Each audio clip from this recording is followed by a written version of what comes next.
கழகத்திற்கு தலைமையேற்று துவங்கி வைத்த பேரறிஞர் அண்ணாவிற்கு வயது 40. ஆனால் அவருக்கு அடுத்த படைவரிசையில் இருந்த அத்தனை தளபதிகளுக்கும் 30க்கும் கீழ்தான் வயது. தலைவர் கலைஞருக்கு அப்பொழுது வயது 25.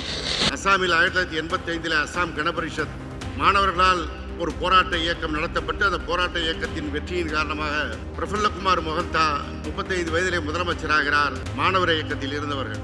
ஆனால் அவர்களுக்கும் நமக்குமான வித்தியாசம் இப்பொழுது பாஜகவிற்கு துணை நிற்கின்ற ஒரு அடியாள் கட்சியாக மாறிவிட்டது. இந்துத்துவ சக்திகள் தங்கள் கையிலே பெரும் ஊடக கார்ப்பரேட் நிறுவனங்களை கைப்பற்றி கொண்டு தாங்கள் நினைப்பதையெல்லாம் மக்களுக்கான செய்தியாக கொண்டு சேர்க்கின்ற பணியில் ஈடுபட்டு கொண்டிருக்கின்ற பொழுது அதை எதிர்த்து நாம் ஒவ்வொருவரும் ஊடகமாக செயல்பட வேண்டிய தேவை வந்திருக்கிறது.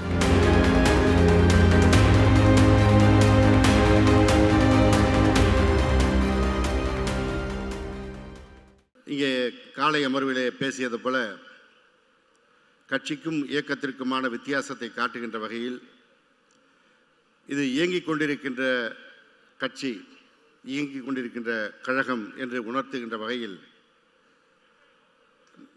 நமக்கான கருத்துக்களை எடுத்து வைப்பதற்கு பல அமர்வுகளை ஏற்பாடு செய்து இந்த நிகழ்ச்சியை இன்றைக்கு நடத்தி கொண்டிருப்பது திராவிட முன்னேற்ற கழகத்திற்கு மாத்திரமே இருக்கின்ற அந்த தனி சிறப்பு.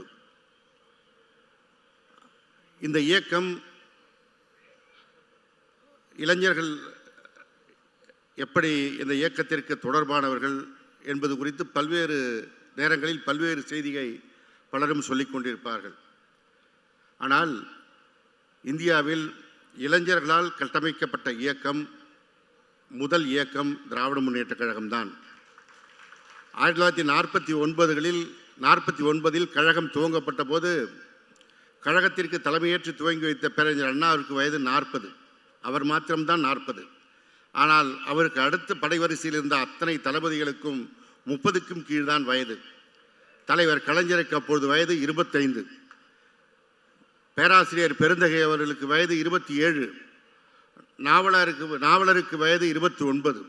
எல்லோரும் 30க்கு கீழான இளைஞர்கள் ஒரு இயக்கத்தை கட்டமைத்து அந்த இயக்கம் 49 துவங்கிய இயக்கம் 67 ஆட்சிக்கு வருகின்ற பொழுது ஆட்சி பொறுப்பிலே அமர்ந்த பொழுது அந்த இளம் வயதை தாண்டி நடுத்தர வயதிற்கு வந்து நிற்கின்ற வயதிலே ஒரு ஆட்சி பொறுப்பை அமைத்த இயக்கமும் இந்தியாவில் திராவிட முன்னேற்ற கழகம்தான்.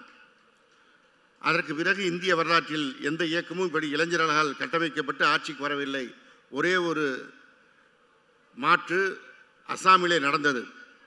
அசாமில் 1985 அசாம் கணபரிஷத் மாணவர்களால் ஒரு போராட்ட இயக்கம் நடத்தப்பட்டு அந்த போராட்ட இயக்கத்தின் வெற்றியின் காரணமாக தேர்தலிலே அவர்கள் போட்டியிட்டு வெற்றி பெற்ற பொழுது பிரஃபுல்லகுமார் மொஹந்தா 35 வயதிலே முதலமைச்சராகிறார். அந்த ஆட்சியிலே அன்றைக்கு பொறுப்பேற்றவர்கள் எல்லாம் மாணவர் இயக்கத்தில் இருந்தவர்கள்.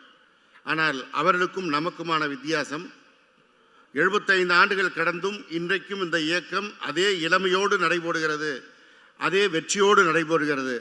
ஆனால் இளைஞர்களால் துவக்கப்பட்ட, இன்னும் சொல்லப்போனால் மாணவர்களால் துவக்கப்பட்ட அந்த இயக்கம் 2ஆம் முறை ஆட்சி அமைந்த பிறகு அதற்கு பிறகு ஓய்ந்து போனது. 90களுக்கு பிறகு ஓய்ந்து போனது. இப்பொழுது பாஜகவிற்கு துணை நிற்கின்ற ஒரு அடியாள் கட்சியாக மாறிவிட்டது. ஆனால் இந்தியாவில் துவங்கியதிலிருந்து ஒவ்வொரு முறையும் தன்னை உயிர்ப்பித்து கொண்டு புதுப்பித்து கொண்டு இயங்குகின்ற இயக்கமாக இந்த திராவிட முன்னேற்ற கழகம்தான் இருக்கின்றது.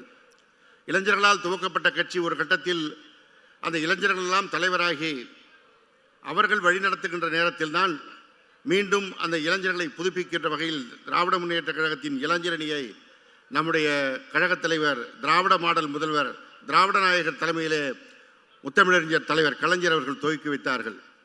மீண்டும் திராவிட முன்னேற்ற கழகத்தில் முழுமையாக இளைஞர் சக்தி நிரம்பி அந்த இளைய ரத்தம் பாய்ச்சப்பட்டது. இன்றைக்கு அதே போல நம்முடைய கழகத்தின் இளைஞரணி செயலாளர் மாண்புமிகு உதயநிதி ஸ்டாலின் அவர்களுடைய தலைமையில் இளைஞரணி புதுப்பிக்கப்பட்டு புதிய ரத்தம் பாய்ச்சப்பட்டு எதையும் சந்திப்பதற்கு தன்னை தயார்படுத்தி கொண்டிருக்கிறது. பல ஊடக பத்திரிகையாளர் நண்பர்கள் வைக்கின்ற விமர்சனங்களுக்கு இதை நாம் செய்தியாக சொல்ல வேண்டும் என்ற காரணத்தினால்தான் இந்த நிகழ்வில் இந்த செய்தியை நான் முதலிலே குறிப்பிட விரும்புகின்றேன். அந்த இளைஞரணி இன்றைக்கு அடுத்த தலைமுறை இளைஞர்களை கொள்கை ரீதியாக லட்சிய ரீதியாக தயார்படுத்துவதற்காக பல்வேறு முன்னெடுப்புகளை நம்முடைய மாண்புமிகு இளைஞரணி செயலாளர்கள் எடுத்து வருகின்ற அதிலே ஒரு நடவடிக்கையாகத்தான் இன்றைக்கு இந்த அறிவு திருவிழா நடைபெறுகிறது. இந்த அறிவு திருவிழாவின் செய்தியை மாநிலமெங்கும் கொண்டு சேர்க்கின்ற பணி வந்திருக்கின்ற கழகத்தின் இளைஞரணி தோழர்களுக்கும் புதிதாக அடையாளம் காணப்பட்டிருக்கின்ற இளம் சொற்பொழிவாளர்களுக்கும் இருக்கிறது என்பதை நீங்கள் உணர வேண்டும் என்று இந்த நேரத்தில் தெரிவித்துக் கொள்கிறேன்.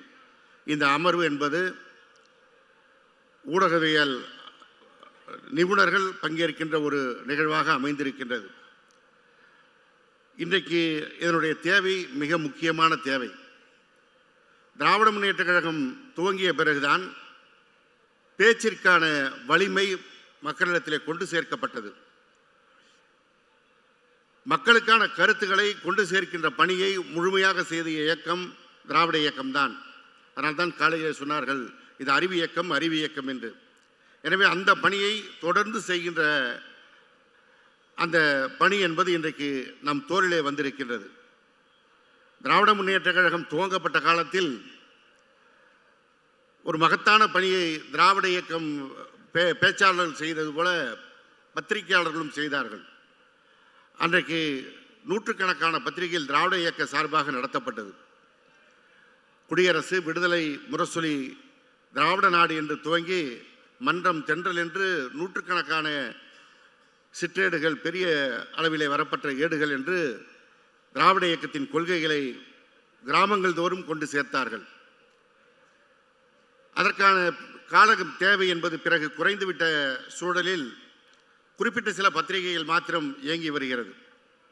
ஆனால் இன்றைய காலகட்டத்தில்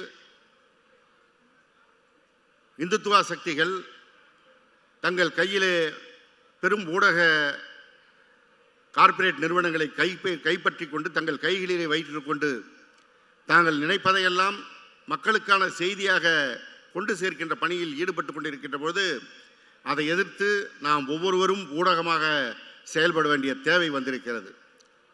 இன்றைக்கு பத்திரிகைக்கு பிறகு ஊடகம் வந்தது. ஊடகத்திற்கு பிறகு இன்றைக்கு சுதந்திர ஊடகமாக ஒவ்வொருவரும் செயல்பட துவங்கி இருக்கின்ற காலகட்டம்.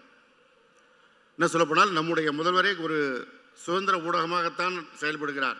பல நேரங்களில் கொண்டு சேர்க்க வேண்டிய செய்தியை அவரே நேரடியாக தன்னுடைய தொண்டர்களுக்கும் மக்களுக்கும் கொண்டு சேர்க்கின்ற பணியை செய்கிறார். எனவே இந்த பணி என்பது மிக அவசியமான பணி, இந்த காலத்திற்கான பணி. அந்த பணியை மிக சிறப்பாக செய்கின்றவர்கள் இந்த மேடையில் அமர்ந்திருக்கிறார்கள். அது இந்த நவம்பர் மாதத்தில் இந்த நிகழ்வு நடைபெறுகிறது. திராவிட இயக்க முக்கிய நிகழ்வுகள் நடைபெற்ற நவம்பர் மாதம் அந்த சுதந்திர திராவிட இயக்கத்தினுடைய தீ பரவிய அந்த காலகட்டம். அதே காலகட்டத்தில் நாம் நம்முடைய திராவிட மாடல் முதல்வர் ஏந்திருக்கின்ற தீபத்தின், திராவிட இயக்க தீபத்தினுடைய தீயை திக்கட்டு கொண்டு சேர்க்கின்ற பணியை செய்ய வேண்டும்.